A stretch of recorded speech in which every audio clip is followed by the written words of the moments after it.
Hello everyone, good morning. स्वागत है आप सभी का ऑनलाइन स्टडी में। आज की इस वीडियो में हम बात करेंगे मैथ्स और रीजनिंग के डे 46 के बारे में। आई होप कि फ्रेंड्स इससे पहले आपने सारे पार्ट्स को जरूर देखा होगा। नहीं देखा तो लिंक आपको डिस्क्रिप्शन में मिलेगा या फिर आप हमारे प्लेलिस्ट में जाकर के वहाँ से सारे पार्ट्स को देख सकते हैं, क्योंकि यहाँ पे जो भी हम क्वेश्चंस कराते हैं वो एग्जाम्स के ओरिएंटेड होता है, एग्जाम्स के पॉइंट ऑफ व्यू से क्वेश्चंस कराया जाता है। तो आप सारे पार्ट्स को जरूर देखें। तो फिलहाल बात करते हैं आज के फर्स्ट क्वेश्चन की। तो देखिए आपकी स्क्रीन पे क्या कह रहा है। लगातार 3 विषम संख्याओं का वर्गों का योग 1595 है, तो वो संख्याएं कौन सी होंगी। आपके पास 3 संख्याएं दी गई है जो कि ऑप्शन से आप देख सकते हैं। ठीक है फ्रेंड्स, इसको बनाने के लिए 2 मेथड हो सकते हैं। एक मेथड तो आप x मान करके बना सकते हो, जो कि 3 लगातार विषम संख्या आपको माननी है। एक होता है जो कि कॉन्सेप्ट मेथड से हट करके थोड़ा सा आप लॉजिकली इसको सोच सकते हो। तो मैं आपको यहाँ पे लॉजिकली बताऊंगा, क्योंकि आप कॉन्सेप्ट मेथड तो ऑलरेडी कई बार पढ़ चुके होंगे और कई बार आपको बनाने भी आता होगा। तो चलिए मैं आपको बताता हूँ कि इस क्वेश्चन को किस तरह से कर सकते हैं। सबसे पहला ऑप्शन में मैं यहाँ पे ऑप्शंस लिख लेता हूँ। ठीक है, तो ऑप्शंस हमारे पास कुछ इस तरह से दिया गया 19, 21 और 23। तो ऑप्शंस हमारा कुछ इस तरह से दिया गया और हमें बताना है फ्रेंड्स कि अगर इन तीनों को स्क्वायर करेंगे, यानी कि अगर हम पहले ऑप्शंस को उठाएं इन तीनों का स्क्वायर करें तो हमारा कितना आना चाहिए। तो बोला गया कि 1595 आना चाहिए। ठीक है, यही हमारा 3 लगातार विषम संख्या है। तो देखिए क्वेश्चंस को कैसे कर सकते हैं। अगर मैं पहले ऑप्शंस को उठाऊं, पहले ऑप्शंस को उठा करके इन तीनों का स्क्वायर करेंगे। अब मैं आपको ये नहीं बोलूंगा कि 19 का स्क्वायर करो, 21 का स्क्वायर करो, ये नहीं कहूंगा। ध्यान से समझिएगा, अगर फ्रेंड्स स्क्वायर करना ही है तो लास्ट डिजिट का स्क्वायर भी तो करके चेक कर सकते हैं कि लास्ट में 5 किसके में आ रहा है। तो चलिए मैं आपको बताता हूँ। अगर 9 का स्क्वायर करो यानी कि 19 का स्क्वायर कितना हो 361, यानी कि लास्ट में 1 आएगा। 19 का स्क्वायर करेंगे तो 9 का स्क्वायर 1 आएगा। ठीक है, उस तरह से 1 का स्क्वायर करेंगे तो 1 का स्क्वायर करो तो 1 ही होगा। उस तरह से 3 का स्क्वायर करेंगे तो लास्ट में इसका 9 आएगा। तो अब इसको जोड़ करके देखो आ रहा है कि नहीं, 5 नहीं आएगा। तो कह सकते हैं कि हमारा ऑप्शन गलत है। सेकंड करके देखते हैं। 7 का स्क्वायर करेंगे तो 9 आएगा लास्ट में, 9 का स्क्वायर करेंगे तो 1 आएगा, और इस तरह से 1 का स्क्वायर करेंगे तो 1 आएगा। सेम वही कंडीशन है, तो ये भी कह सकते हैं कि ऑप्शन गलत है, ये भी नहीं हो सकता। थर्ड ऑप्शन चेक कर लेते हैं। 1 का स्क्वायर करेंगे तो 1 पॉसिबल है, 3 का स्क्वायर करेंगे तो 9 हो जाएगा, और उसी तरह से 5 का स्क्वायर के लास्ट में 5 आएगा। 9 5 14 1 15, यानी कि ये हमारा सेटिस्फैक्ट कर रहा है। ठीक है फ्रेंड्स, यानी कि 1595 जो ना लास्ट में 5 आना चाहिए, ये आ रहा है। एक और करके देख लेते हैं क्या ये भी पॉसिबल हो रहा है कि नहीं। 3 का स्क्वायर करेंगे 9, 5 का स्क्वायर करेंगे तो 5 होगा, और 7 का स्क्वायर करेंगे तो 9। ये कुछ ज़्यादा हो जाए, देखिए जोड़ करके देखिए 9 9 18, 18 5 23, यानी कि लास्ट में 3 आ जाएगा। तो कह सकते हैं कि ये भी हमारा नहीं होगा। अब आपने इजीली गेस कर लिया होगा कि लास्ट में जो हमारा आ रहा है 5, तो डेफिनेटली अगर इन तीनों का स्क्वायर करके हम जोड़ देते हैं तो ये हमारा 1595 आ जाता है। ठीक है फ्रेंड्स, तो आप राइट आंसर सी को टिक करके आगे बढ़ सकते हो बिना किसी दिक्कत के। आपको कुछ ज़्यादा बनाने की इसमें ज़रूरत नहीं पड़ेगी, टाइम वेस्ट नहीं करना है। तो उम्मीद करते हैं कि ये आपको समझ में आ गई होगी और आपने कुछ नया सीखा होगा। तो वीडियो को लाइक ज़रूर कर दीजिएगा। चलिए बात करते हैं अगले क्वेश्चन की। देखिए फ्रेंड, नेक्स्ट क्वेश्चन ये कह रहा है कि जेड स्क्वायर प्लस 1/z² की वैल्यू क्या होगी जब आपके पास जेड की वैल्यू इतनी दी गई है 5 + 2√6। कैसे करेंगे इस क्वेश्चन को। तो सबसे पहले आप क्या करो कि 1/z की वैल्यू निकालो। जेड आपके पास इतना दिया गया, कितना दिया गया, जेड इक्वल टू 5 + 2√6 है। तो हम यह कह सकते हैं कि 1/z इक्वल टू क्या होगा। मैंने आपको कई बार बता रखा है कि इसका सिर्फ और सिर्फ माइनस में हो जाता है। अब ये क्यों होता है मैंने आपको ये भी बता रखा है, तो आई होप कि आपको ये चीज़ पता होगा, लेकिन नहीं पता हो तो मैं एक बार फिर से आपको समझा देता हूँ। देखिए 1/z का मतलब हम लिखेंगे तो किस तरह से लिखेंगे, 1/5 + 2√6, और इसका जब रेशनलाइजेशन करते हैं तो ये कुछ इस तरह से हो जाएगा 5 - 2√6 और अपॉन में 5 - 2√6। ठीक है फ्रेंड्स, तो ऊपर हमारा क्या हो जाता है 5 - 2√6, और नीचे आपका a + b और a - b, तो यानी a² और -b²। a² करेंगे तो 5 का स्क्वायर 25 हो जाएगा। उसी तरह से b का स्क्वायर करेंगे तो 2 दूना 4, 4 छके 24, तो 25 - 1 कितना होगा, 25 - 24 1 आ जाएगा, यानी कि 5 - 2√6। तो आप ध्यान रखिएगा जब भी इस टाइप का क्वेश्चन आए तो आप डेफिनेटली इस तरह से तोड़ सकते हैं। ठीक है, लेकिन ये चीज़ आपको ध्यान में रखना होता है कि दोनों का जो अंतर आना चाहिए, नीचे डिफरेंसेस 1 के बराबर आना चाहिए, जिस तरह से आ रहा है। तो आप यहाँ पे इसलिए एक बार करके चेक कर सकते हो कि 5 का स्क्वायर करेंगे तो 25, और इस तरह इसका स्क्वायर करेंगे तो जो कि 24 आना चाहिए, यानी कि इसके एक कम, दोनों का डिफरेंसेस 1 आना चाहिए, तो ही आप इसको माइनस में लिख सकते हो। ये बातें तो सारी क्लियर हो गई। अब हम लोग क्या करते हैं कि यहाँ पे हम जिस तरह से करना चाहते हैं उसको करते हैं, यानी कि हम z + 1/z की वैल्यू निकाल लेते हैं। अब इन दोनों को हम ऐड करेंगे तो ये माइनस माइनस में तो खत्म हो जाएगा, तो कह सकते हैं कि 5 और 5 10 हो जाता है, इसमें तो कोई दिक्कत नहीं होगा। अब यहाँ पे हम क्या करेंगे फ्रेंड्स, हमें स्क्वायर निकालना है, तो हम बोथ साइड स्क्वायर कर देते हैं। ठीक है, जब बोथ साइड स्क्वायर करेंगे तो कुछ इस तरह से हो जाता है, इसमें भी तो कोई दिक्कत नहीं होगा। बोथ साइड स्क्वायर करने का मतलब कि दोनों तरफ हम स्क्वायर कर देंगे। ठीक है फ्रेंड्स, अब इसके आगे हम क्या कर सकते हैं कि a + b का होल स्क्वायर के फॉर्मूले पे तोड़ देते हैं, यानी कि a² प्लस में वी स्क्वायर और प्लस में 2ab, तो 2ab का मतलब 2 और ये आपका दोनों खत्म हो जाएगा, 2 बचेगा और राइट साइड में आपका 100 और 100 को हम इसको यहीं पे छोड़ते हैं, उसको राइट साइड में भेज देंगे तो क्या हो जाएगा 100 - 2 यानी कि 98 इस क्वेश्चन का राइट आंसर आपका हो जाता है। जेड स्क्वायर प्लस में 1/z स्क्वायर की जो वैल्यू होगी वो 98 के बराबर हो जाती है। ठीक है, आगे बढ़ते हैं। अगला प्रश्न ये कह रहा है कि यदि त्रिज्या और वृत्त की जीवा की लंबाई बराबर है, तो चलिए सबसे पहले तो एक वृत्त बनाते हैं। एक वृत्त हम लोगों ने बना लिया कुछ इस तरह से। इसमें क्या करें कि वृत्त की जो त्रिज्या है और वो उसकी जीवा दोनों बराबर है, तो हम मानते हैं कि कुछ जीवा इस तरह से होगा, तो इसकी त्रिज्या यहाँ से यहाँ पर मान लेते हैं। ठीक है, इन तीनों की जो भुजा बराबर हो जाती है, भुजा का मतलब यानी कि तीनों जो है ये बराबर हो जाता है, इसको मान लेते हैं ओ, इसका केंद्र हो गया और ये जो जीवा होगी ए बी हो गया। ठीक है, यानी कि ये जो क्वेश्चन बोल रहा था हम लोगों ने उस तरह से कर लिया, इसकी जो त्रिज्या हो गई उसके जीवा के बराबर है, ये दोनों बराबर है, तो ये जितना बराबर होगा वो भी इतना बराबर, क्योंकि ये दोनों त्रिज्या है। क्लियर फ्रेंड्स, त्रिज्या का मतलब रेडियस और यहाँ पे जो जीवा है यानी कि उसको कोड बोलते हैं। ठीक है, आगे क्या बात करते हैं कि इसमें दिया गया कि मुख्य चाप बिंदु पर जीवा द्वारा बनाए गए कोण का माप क्या होगा। देखिए यहाँ पे क्वेश्चन से आपको समझना होगा, यहाँ पे बात ये कह रही है कि मुख्य चाप बिंदु पर जीवा, यानी फ्रेंड्स मुख्य चाप हमारा कौन सा है, एक तो आपका ये चाप बनता है और आपका एक ये चाप बन रहा है, तो ये चाप का मतलब जो मुख्य चाप कहने का मतलब ये आपका बड़ा वाला चाप के बारे में बात की जा रही है। यहाँ पे जो कोण बनेगा ये आपसे पूछ रहा है कि ये कोण कितना होगा, मुख्य चाप पर जो केंद्र के द्वारा जो बना कोण होगा वो कितना, सॉरी जीवा के द्वारा बना कोण वो कितना होगा। कैसे इसको कैलकुलेट करेंगे तो मैं आपको सबसे पहले बताता हूँ, ध्यान से समझिएगा इस क्वेश्चन को। देखिए फ्रेंड्स, ये जब आपने देखा कि इसकी तीनों साइड जब इक्वल है तो कह सकते हैं कि आपका इक्विलैटरल ट्रायंगल है। इक्विलैटरल ट्रायंगल का मतलब कि इसकी तीनों जो एंगल होगा वो 60 डिग्री का होगा। जब ये 60 तो ये 60, ठीक है, अब ये भी 60 होगा।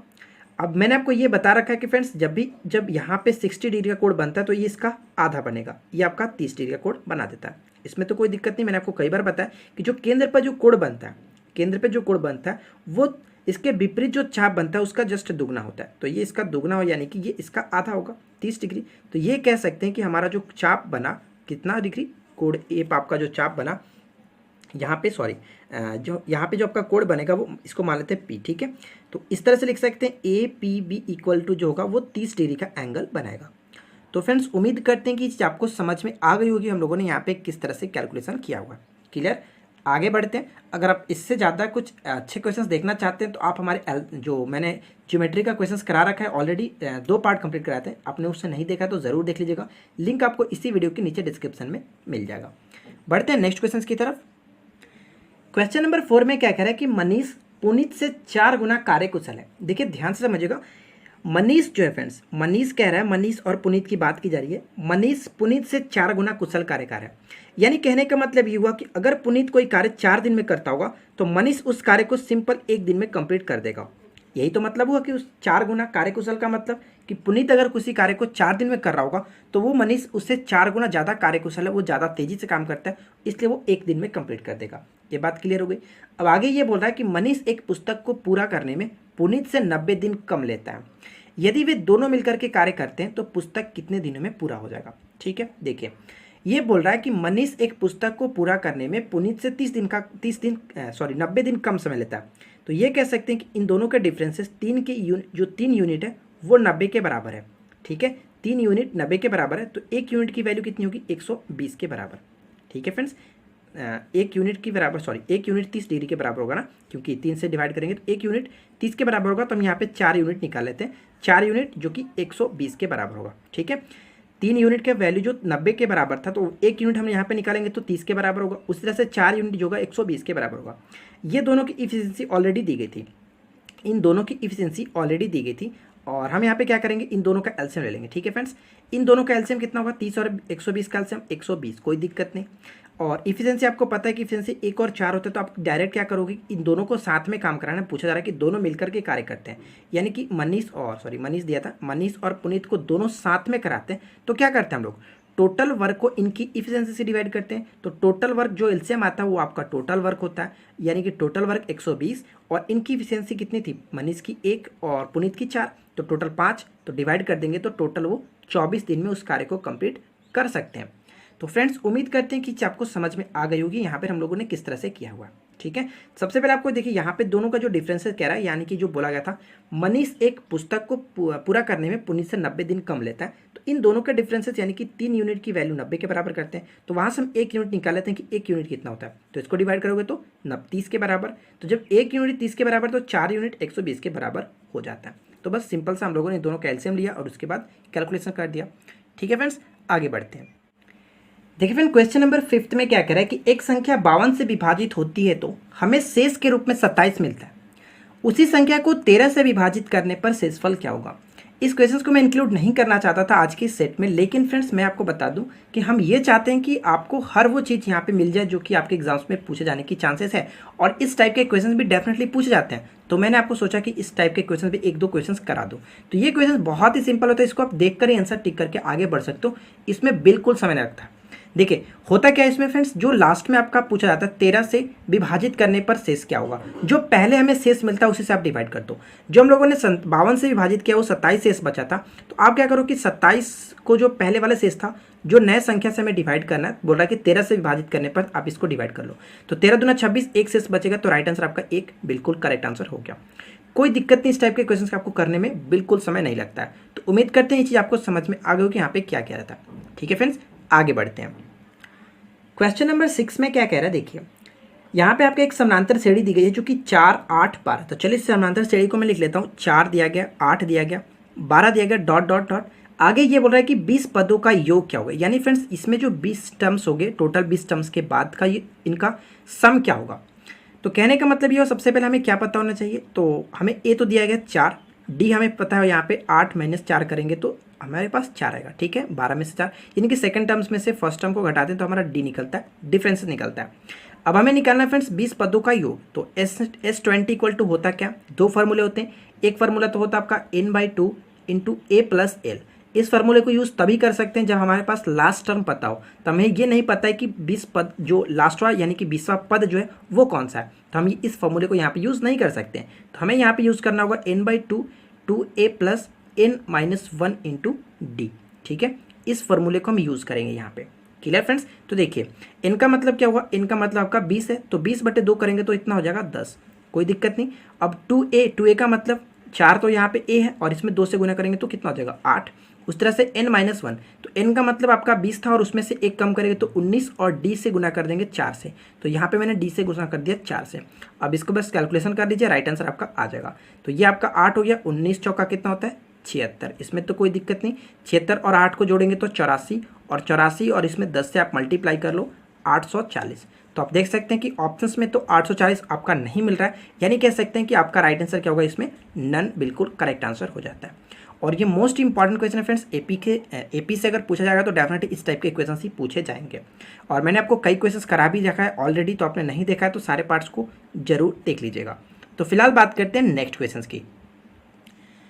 क्वेश्चन नंबर 7 में क्या कह रहा है कि सीमेंट तथा कंकड़ के 50 kg के एक मिश्रण में 10% कंकड़ है।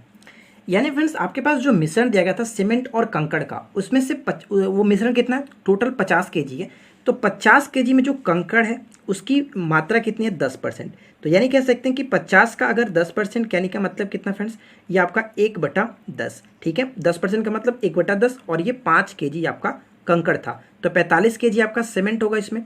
ये तो क्लियर है। अब आगे क्वेश्चन को ध्यान से पढ़िए, क्या कह रहा है कि नए मिश्रण में कंकड़ की मात्रा 28% बनाने के लिए कितने kg कंकड़ मिलाने चाहिए। तो हमें मिलाना क्या है, हमें मिलाना है कंकड़। तो हम ये मानते हैं कि कंकड़ में x kg और मिलाना होगा, और इसको तो सेम उतना ही छोड़ना है, इसमें तो कोई दिक्कत नहीं करना है, 45 का 45 ही रहेगा। यानी कि जो नए मिश्रण होगा कंकड़ में हमें x kg मिलाने पर वो बोल रहा है कि 28% करना है, यानी कि ये आपका 28% हो जाएगा, तो 100% में ये कितना बचेगा, ये आपका 72 तो बचेगा। बात को समझिएगा फ्रेंड्स, मैं कहना क्या चाहता हूँ कि अगर हम 5 kg पहले से हमारे पास था और उसमें हमें कुछ x मिलाना है ताकि 28% करना है, तो हमें x मिलाना पड़ेगा। लेकिन जब हम कंकड़ मिला रहे हैं तो सीमेंट की मात्रा तो उतनी ही रहेगी, 45 का 45, इसलिए हम यहाँ पे उतना ही छोड़ेंगे। अब मिश्रण में जब 28% आपका हो जाता है कंकड़, तो कह सकते हैं कि 100 में आपका 28 वो है तो 72 ये होगा। क्लियर। अब यहाँ पे हम इसको कैलकुलेशन कर लेंगे। तो कैलकुलेशन करने के लिए सिंपल सा आप इसको कटा लीजिए 9 बार में, 9 × 5 = 45 और 9 × 8 = 72। ठीक है, इसको छोटा कर लेते हैं 4 से कटा कर, तो 4 दूना 8 और ये 7 से कटाते हैं 7 × 4 = 28। ठीक है। अब इसको क्रॉस में मल्टीप्लिकेशन कर लेते हैं। इसको क्रॉस में इधर करेंगे तो 5 दूना 10 और ये 2x, और राइट साइड में इसको कैलकुलेशन करेंगे तो 7 पचे 35। तो 2x इक्वल टू कितना हो जाएगा आपका 25, और x की जो वैल्यू होगी वो कितना होगा 12.5। तो हमें कितना मिलाना पड़ेगा 12.5 यहाँ पे मिलाना पड़ेगा, इतना kg आपका राइट आंसर आ जाता है। तो फ्रेंड्स उम्मीद करते हैं कि चीज़ आपको समझ में आ गई होगी। क्लियर। चलिए आगे बढ़ते हैं। अगला प्रश्न में क्या कह रहा है कि यदि 13 सेंटीमीटर भुजा वाले समचतुर्भुज का एक विकर्ण, यानी समचतुर्भुज का एक विकर्ण का मतलब क्या हुआ फ्रेंड्स, रंबस का एक डायगोनल जो दिया गया वो 10 सेंटीमीटर दिया गया। तो आपसे पूछा है कि दूसरा डायगोनल क्या होगा, दूसरा विकर्ण क्या होगा। कैसे करेंगे, तो सबसे पहले तो आपको इसका फिगर आपको समझ में आ जाएगा तो आप इसको डायरेक्ट बना सकते हो। लेकिन फ्रेंड्स अगर मैं कहूँ तो इसको आप बिना क्वेश्चंस को कुछ पढ़े हुए डायरेक्ट, अगर इसने आपने इतना पढ़ लिया तो राइट आंसर आप ऑब्वियसली कर पाएंगे अगर आपको ये चीज़ पता होगा तो। ठीक है, देखिए मैं आपको बताता हूँ कि कैसे आप भी कर सकते हो बिना किसी दिक्कत के। अब तक आपने इसका राइट आंसर कर लिया होता अगर आपको इस चीज़ का कॉन्सेप्ट पता होता तो। देखिए ABCD आपका एक रंबस हो गया जिसकी चारों भुजाएं क्या होती है, आपस में इक्वल होता है। ठीक है फ्रेंड्स, यहाँ पे आपकी जो कितनी दी गई है 13 दी गई है, इसमें ये कह सकते हैं या फिर ये कह सकते हैं, कोई दिक्कत नहीं क्योंकि सारी भुजाएं तो बराबर ही है। 13 सेंटीमीटर हो गया, इसमें एक विकर्ण जो है वो 10 सेंटीमीटर दिया गया। तो हम ये कह सकते हैं कि मान के चलिए कि ये आपका एक विकर्ण है वो 10 सेंटीमीटर है, और एक दूसरा विकर्ण कुछ इस तरह से होगा यानी कि डायगोनल हो गया। ये आपका 10 हो गया, तो मानते हैं कि यहाँ पे आपका ये काटता है, तो ये आपका क्या होता है, ये जो कि राइट एंगल ट्रायंगल पर काटता है। तो ये टोटल 10 था तो ये 5 हो गया, ये भी 5 होगा, कोई दिक्कत नहीं। अब आप ये ध्यान से देखिए कि ये 13 है और ये 5 है और ये आपका राइट एंगल ट्रायंगल है। तो आपको पता है फ्रेंड्स 5, 12, 13 का ट्रिपलेट होता है कि नहीं होता है। मैंने बस यही क्वेश्चंस में कहने का मतलब ये था कि आप क्वेश्चंस को डायरेक्ट पढ़ करके टिक कर सकते हो। जब आपके पास 13 आपके पास जो भुजा दी गई थी यानी कि आपका ये 13 डायगोनल सॉरी इसका हाइपोटेनस हो जाता, क्लियर, यानी कि इसका कर्ण हो जाता, तो आप क्वेश्चंस को डायरेक्ट पढ़ के भी आंसर टिक कर सकते थे। जब एक 13 और दूसरा 10 दिया गया तो यानी कि उसका 5 निकाल लेते और यहाँ से एक 12, तो 12 दूना 24 ईजिली कर सकते थे। तो देखिए अगर हम ट्रिपलेट पता चल गया तो ये 12 हो गया, तो अब ये 12 है तो ये ऑब्वियसली 12 होगा क्योंकि ये दोनों इक्वल होता है। ठीक है फ्रेंड्स, तो कह सकते हैं कि इस जो ये आपका सेकंड डायगोनल हुआ वो कितना होगा, D2 को लिख सकते हैं कि 12 गुने 2 यानी कि 24। इस क्वेश्चन को बनाने की जरूरत नहीं पड़ेगी। आई होप कि ये चीज़ आपने समझ लिया होगा कि यहाँ पर हम लोगों ने कैसे कैलकुलेशन किया हुआ है। ठीक है फ्रेंड्स, आगे बढ़ते हैं। देखिए क्वेश्चन नंबर 9 में क्या कह रहा है कि एक व्यापारी अंकित मूल्य का 10% की छूट देने के बाद, यानी कि अंकित मूल्य पर 10% छूट देने के बाद वो 15% का लाभ कमाता है। तो आपको ये बताना है कि अंकित मूल्य और लागत मूल्य का अनुपात क्या होगा। देखिए फ्रेंड्स, मैंने आपको बार बार ये बताया कि एक फॉर्मूला मैंने आपको कई बार बता चुका है। अगर आपने हमारे सारे वीडियो को देखा होगा तो डेफिनेटली आपको वो पता होगा। मैंने आपको एक फार्मूला दिया था CP अपॉन में MP, और राइट साइड में मैंने लिखा था इसके जस्ट क्रॉस में क्या होता है इसका डिस्काउंट, यानी कि 100 माइनस डिस्काउंट, और नीचे में मैंने आपको बताया था इसका क्रॉस में 100 प्लस प्रॉफिट। ये मैंने आपको फार्मूला कई बार बता चुका है और आपको भी पता होगा। ठीक है, बस इसी फार्मूले के थ्रू हम यहाँ पे इस क्वेश्चन को कर सकते हैं। देखिए कैसे, हमें इन दोनों का वैल्यू निकालना है, यानी कि इसी दोनों का डिफरेंसेस पूछा है, लेकिन अब अपोजिट पूछ रहा है क्योंकि मार्केट प्राइस पूछा गया, मार्केट प्राइस और जो कि CP का रेशियो क्या होगा। तो हम यहाँ पे उलट देंगे लास्ट में, कोई दिक्कत नहीं। तो यहाँ पे देखिए हम यहाँ पे इसको ज्यों का त्यों छोड़ लेते हैं और यहाँ पे क्या करते हैं 100 माइनस डिस्काउंट, तो डिस्काउंट कितना देगा 10%, तो कह सकते हैं कि 90 हो गया ऊपर में, और नीचे आपका 15% का प्रॉफिट, यानी कि कह सकते हैं कि 115। अब आप इसको आसानी से कटा लीजिए, राइट आंसर आपका आ जाएगा। तो इसको हम 5 से कटा लेते तो 18 पचे हो जाता है आपका 90, और 23 पचे हो जाता है जो कि 115। तो हमें पूछा कि इन दोनों का रेशियो, तो यानी कि मार्केट प्राइस अपॉन में CP कर देंगे तो 23 अपॉन में 18 इस क्वेश्चन का राइट आंसर आ जाता है। तो 23 रेशियो 18 आप इसको टिक करके आगे बढ़ सकते हो। लेकिन फ्रेंड्स अगर आपको ये चीज़ ना पता हो, आप इस कॉन्सेप्ट को मतलब कि आप इस जो कि फॉर्मूले को भूल जाते हैं तो कैसे करेंगे, तो मैंने आपको वो भी बता देता हूँ। आप उस कॉन्सेप्ट मेथड को यूज़ करिएगा, कोई दिक्कत नहीं होगा। चलिए मैं मान लेता हूँ फ्रेंड्स कि हमारा जो लागत मूल्य था वो हम मान लेते हैं कुछ इस तरह से। ठीक है, लागत मूल्य हम मान लेते हैं कि 100 था, कोई दिक्कत नहीं। सॉरी लागत मूल्य नहीं, हम इसको CP मान लेते हैं कि मैंने कोई वस्तु जो थी वो 100 रुपये में खरीदी थी। 100 रुपये मैंने कोई वस्तु खरीदी थी, कोई दिक्कत नहीं।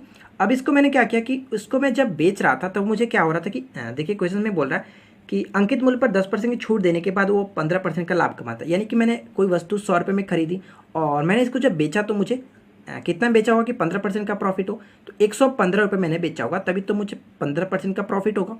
क्लियर। अब आपको ये पता है कि इन दोनों में जो रिलेशन होता है SP equal to market price गुने डिस्काउंट परसेंट और अपॉन में 100, ये आपको पता होगा। तो यहाँ पे हम क्या करेंगे, हमें SP जो कि 115 दिया हुआ है, इसमें तो कोई दिक्कत नहीं। मार्केट प्राइस मान लेते हैं कि X है, क्योंकि हमें मार्केट प्राइस नहीं पता है।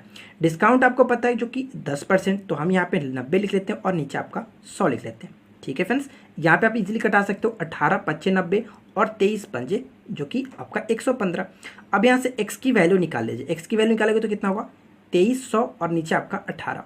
ये X क्या है, ये आपका मार्केट प्राइस है। ठीक है, मार्केट प्राइस है। लेकिन अब आपसे क्वेश्चंस में क्या पूछा गया था, क्वेश्चंस में ये पूछा गया था मार्केट प्राइस और आपका जो कि सेल जो कि कॉस्ट प्राइस, इन दोनों का रेशियो क्या होगा। तो बस कुछ करना नहीं है, इसके बट्टा में लिख दीजिए 2300 बट्टा में 18 और इसके बट्टा में हम लिखेंगे कितना 100। तो देखिए बात वही आई कि नहीं, 23 बट्टा 18 आया कि नहीं। तो कह सकते हैं कि आप दोनों मेथड से बना सकते हो, लेकिन देखिए ये मेथड कितना इजी था और इसको थोड़ा सा आपको लेंदी करना पड़ा। अब आपके ऊपर डिपेंड करता है कि आप किस तरह से क्वेश्चंस को करना चाहते हैं। तो मैंने आपको दोनों मेथड बता दिया, आप बाकी आपके ऊपर डिपेंड करता है। तो हम बढ़ते हैं नेक्स्ट क्वेश्चन की तरफ।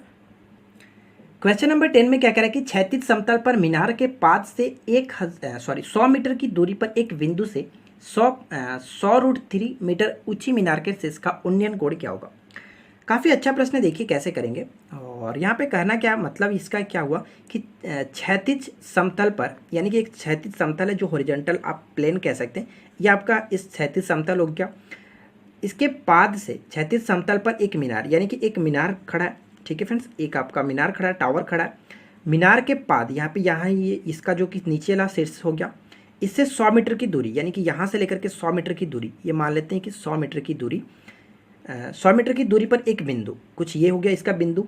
ठीक है, यहाँ से आपके 100 मीटर की दूरी पर एक बिंदु से और 100√3 मीटर ऊंची, यानी कि जो मीनार की ऊंचाई है वो कितना 100√3 मीटर मीनार की ऊंची पर इसके जो उन्नयन कोण पूछ रहा है, ये डिग्री पूछ रहा है कि इसका कोण कितना होगा।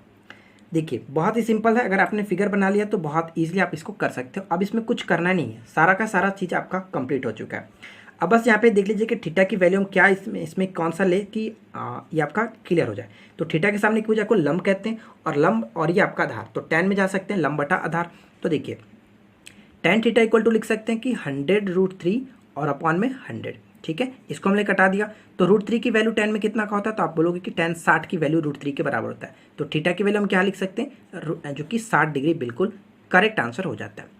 तो देखिए फ्रेंड्स, उम्मीद करते हैं कि आपको समझ में आ गई होगी। अगर आपको ये वीडियो अच्छा लगा हो तो वीडियो को लाइक ज़रूर करेंगे और अपने दोस्तों को भी शेयर कीजिएगा। और चैनल को सब्सक्राइब नहीं कर रखा तो प्लीज़ चैनल को सब्सक्राइब करके नोटिफिकेशन बेल को ऑन कर लीजिए। तो फिलहाल हम बात करते हैं फ्रेंड्स रीजनिंग के क्वेश्चन की। देखिए फ्रेंड, नेक्स्ट क्वेश्चन में क्या कह रहा है कि यदि 1 मार्च को शनिवार हो तो 1 अप्रैल को क्या होगा। देखिए इस क्वेश्चन को कैसे करेंगे, यहाँ पे हमारे पास दिया गया 1 मार्च। ठीक है, 1 मार्च को जो कि सैटरडे था। ठीक है फ्रेंड्स, सैटरडे था।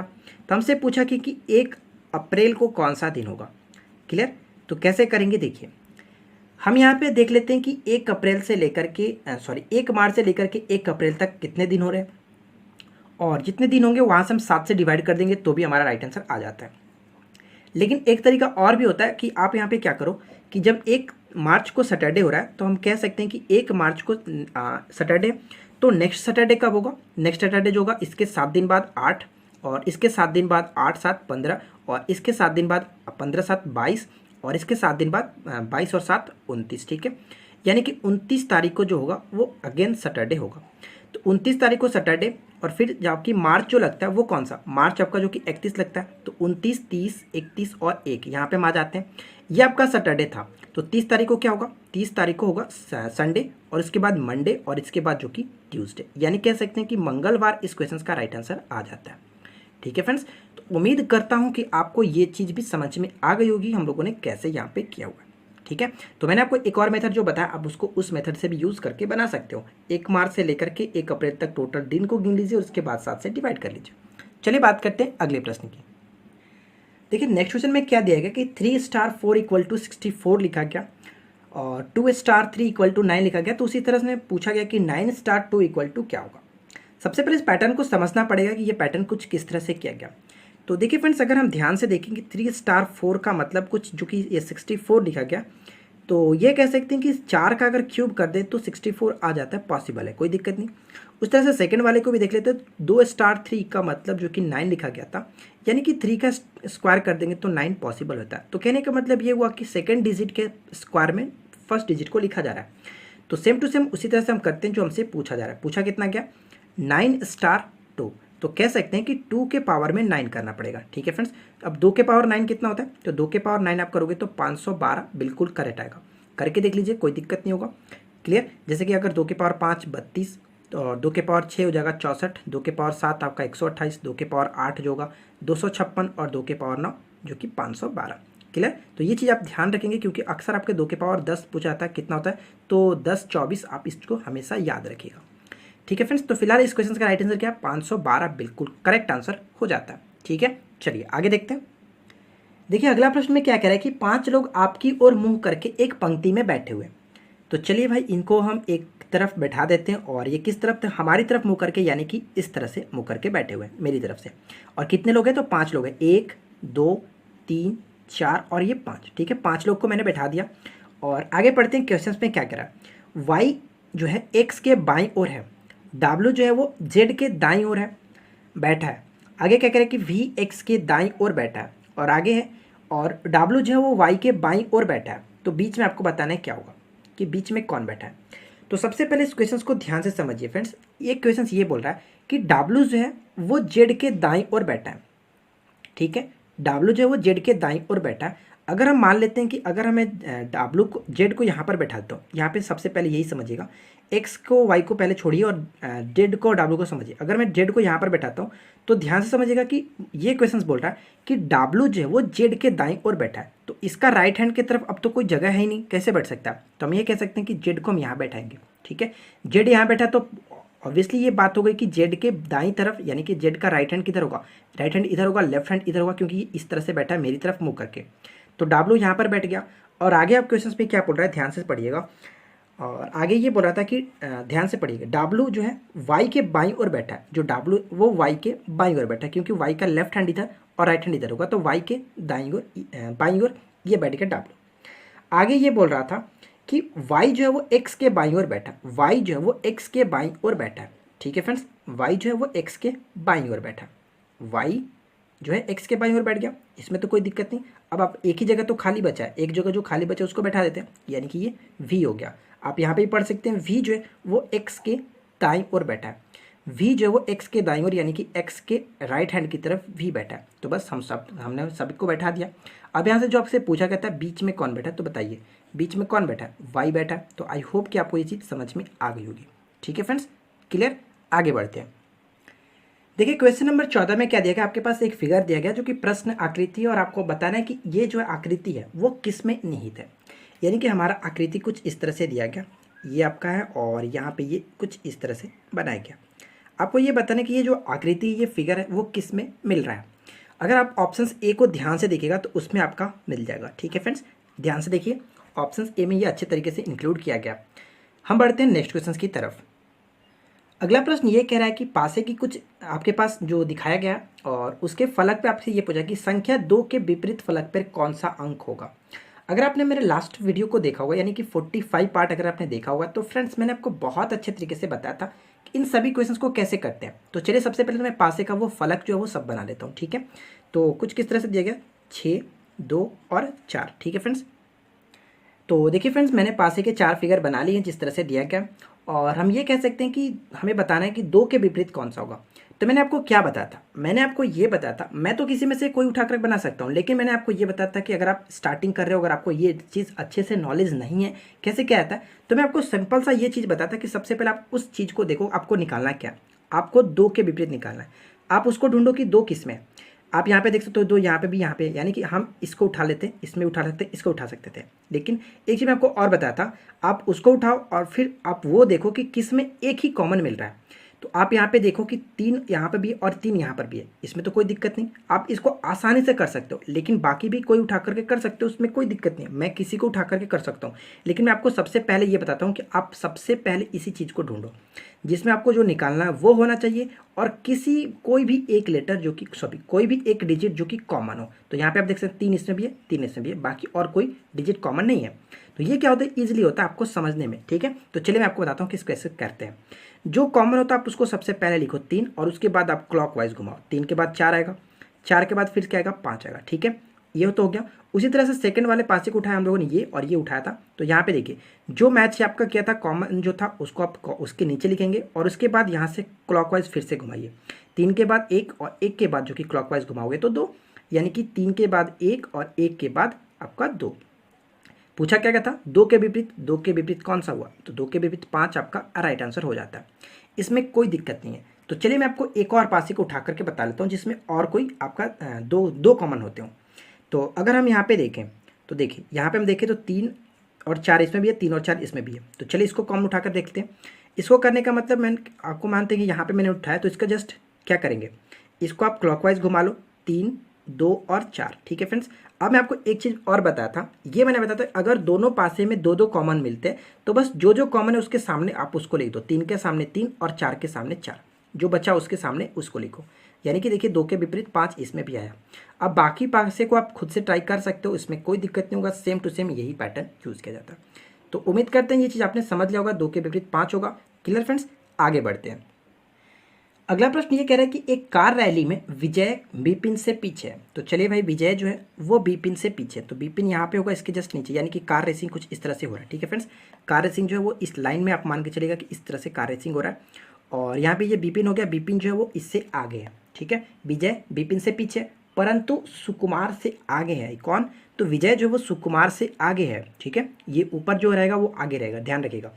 आगे क्वेश्चन में क्या कह रहा है कि बिपिन रवि से पीछे है। जो बिपिन है वो क्या है, रवि से पीछे, ठीक है फ्रेंड्स, रवि से पीछे है।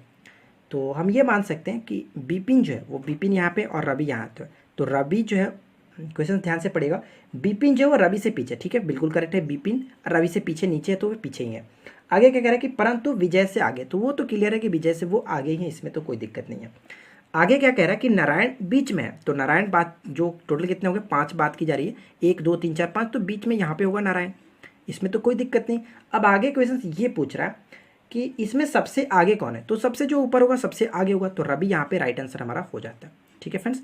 तो उम्मीद करते हैं चीज़ आपने समझ लिया होगा। पुस्तक वाले क्वेश्चन हो जो कि पुस्तक के ऊपर पुस्तक रखा जाता है, तो इस टाइप से हम लोग यूज़ करते हैं, ठीक है। चलिए आगे बढ़ते हैं और देखिए नेक्स्ट क्वेश्चन हमारा क्या कह रहा है।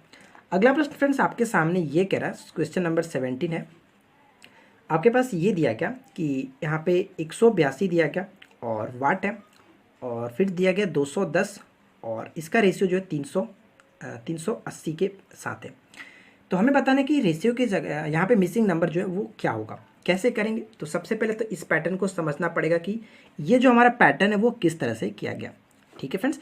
तो देखिए अगर हम इस पैटर्न को ध्यान से समझें तो इसके जस्ट ये किसका स्क्वायर है, 210 का तो किसका स्क्वायर नहीं, इसके नज़दीक का स्क्वायर है, यानी कि कह सकते हैं कि 14 का स्क्वायर जो होता है वो 196 होता है। 14 का स्क्वायर, तो 14 का स्क्वायर कितना होता है 196, और इसमें अगर आप 14 को ऐड कर देंगे तो आपका 210 आ जाएगा, ठीक है फ्रेंड्स, 210 आ जाएगा।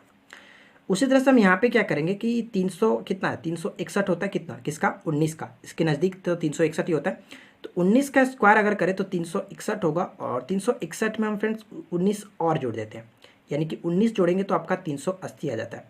तो आपने ये देखा कि 14 का स्क्वायर और 19 का स्क्वायर, यानी कि दोनों के बीच के 5 डिफरेंसेस हम लेने हैं। तो सेम टू सेम यहाँ पर भी वही करेंगे। तो देखिए 182 था और हमें बताना है क्या होगा, 182 इसके नज़दीक में कौन सा किसका स्क्वायर होगा। तो आप कहोगे कि 14 का तो हो गया 196 होता है, 13 का स्क्वायर, ठीक है, 13 का स्क्वायर करेंगे तो 169 होता है, और इसमें हम 13 और जोड़ेंगे तो 182 आ रहा है कि नहीं, देखो 9 3 12 182 आ जाता है, ठीक है। तो सेम टू सेम यहाँ पर हम क्या करेंगे, इसके मैंने आपको बताया कि 14 के बाद 5 बढ़ाया गया था, तो 13 के बाद 5 बढ़ाएंगे तो कितना होगा 18, 18 के स्क्वायर करेंगे और उसमें फिर से 18 को ऐड करेंगे। 18 का स्क्वायर 324, और 324 में आप 18 को ऐड कर लीजिए, तो ये कितना हो जाएगा 8 और 4 12 और 2 1 3, और ये कितना होगा 2 1 3 और 4 होगा, ठीक है, 4 हो गया, 3 1 3 के 3, 300 यहाँ पे 42 बिल्कुल करेक्ट आंसर आ जाता है। यानी कि कह सकते हैं कि यहाँ पे जो हमारा मिसिंग नंबर था वो 342 बिल्कुल करेक्ट होगा। तो फ्रेंड्स उम्मीद करते हैं चीज़ आपने समझ लिया होगा यहाँ पे किस तरह से किया गया था। क्लियर, आगे बढ़ते हैं। देखिए अगला क्वेश्चन में क्या करा है, आपको बताना है कि मिसिंग नहीं, आपको बताना है विषम संख्या कौन सा, यानी कि इनमें चारों में से एक अलग कौन सा है। तो हमारे पास दिया क्या गया 26 25 दिया क्या, और ये 36 49 दिया गया, और नेक्स्ट में क्या है 64 81 है, और इसके बाद 50 और 25 है। तो हमें बताना है कि इन चारों में से अलग कौन सा विषम कौन सा है। तो अगर हम ध्यान से देखें फ्रेंड्स, तो ये आपका 4 का स्क्वायर, 5 का स्क्वायर, 6 का स्क्वायर, 7 का स्क्वायर, 8 का स्क्वायर, 9 का स्क्वायर, लेकिन ये किसी का स्क्वायर नंबर नहीं बन रहा है। तो ये कह सकते हैं कि 50 तो किसी का स्क्वायर नहीं है, 25 तो 5 का स्क्वायर हो जाता है। तो ये हमारा जो कि सबसे अलग हो जाता है, इसलिए राइट आंसर हम डी को टिक करेंगे, जो कि ये विषम है। ठीक है फ्रेंड्स, तो उम्मीद करते हैं कि आपको आज की वीडियो पसंद जरूर आई होगी। अगर आपको ये वीडियो अच्छा लगा हो तो वीडियो को लाइक कीजिए, अपने दोस्तों के साथ शेयर कीजिए, और इसी तरह की और वीडियो देखने के लिए चैनल को सब्सक्राइब करके नोटिफिकेशन बिल को ऑन कर सकते हैं, और बाकी और भी वीडियो को देखने के लिए आप नीचे डिस्क्रिप्शन चेक कर सकते हैं। हम मिलते हैं आपके साथ नेक्स्ट वीडियो में किसी नए टॉपिक के साथ। Thanks for watching, keep learning, have a good day.